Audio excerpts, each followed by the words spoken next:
As the Guardians prepare to make a postseason run, they got here by outplaying expectations. If there's one guy who has believed in this clubhouse the entire season, it's first-year manager Stephen Vogt.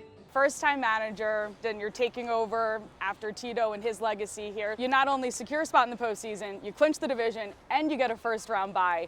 Could you have ever imagined this for your first managerial experience? I don't think so. I mean, I've always wanted to do this job. I've always wanted to help guys get better and lead a team. And I just feel so blessed to be taking over for Terry Francona. I didn't see it as pressure. I saw it as an opportunity.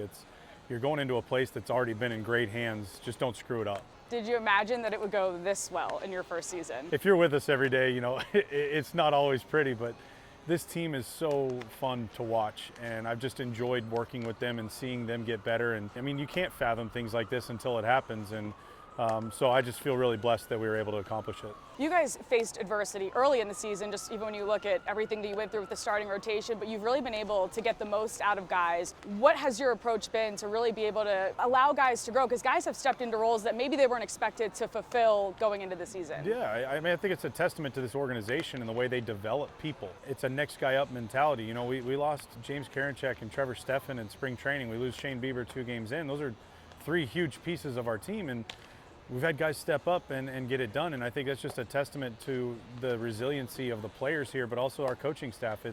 Yeah, okay, this happened, and we feel for those guys. We wish they were with us, but at the end of the day, we have to play the game, and it's who we have here, so let's dive in and help them get as good as we can. All right, let's talk about the guys that you have here, the clubhouse culture. Is it safe to say there's a lot of love around here? Yeah, I mean, it is.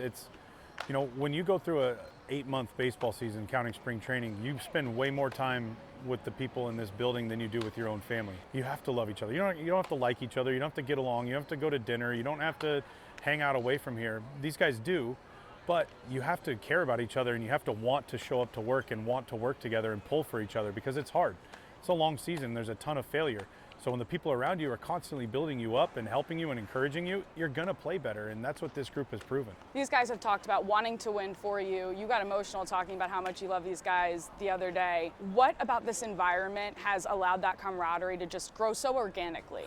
We just all want the same thing, and that's for everyone to go out on the field, have success, and for us to shake hands at the end of the night, and that's our goal. And we haven't wavered from looking ahead or looking back. It's about today, and when you stay in the present and you're right here right now, you're going to be at your best. And this group of guys has really embraced that, and they truly and genuinely care for each other and want each other to have success. You inherited a team that didn't make the postseason last year, finished below 500. Take into account everything that we just talked about, 90-plus wins on the season this year. Do you deserve to be the American League Manager of the Year? I'm not going to comment on that. It has very little to do with me, and I'll never waver from that. It's about the players. It's about the coaches pouring into these players.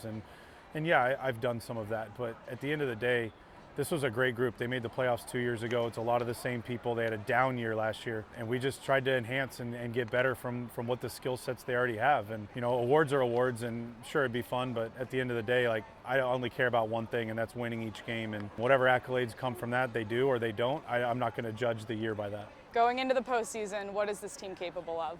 We're capable of winning. We've proven that. It's one game at a time. We've come into some big cities against some really good teams and won games, and we've played some teams that we should have beat that we haven't, and we've played every game we can, and this team is prepared, and they believe they can do it. So I think we're capable of winning it all. I really do, and I believe this team has what it takes.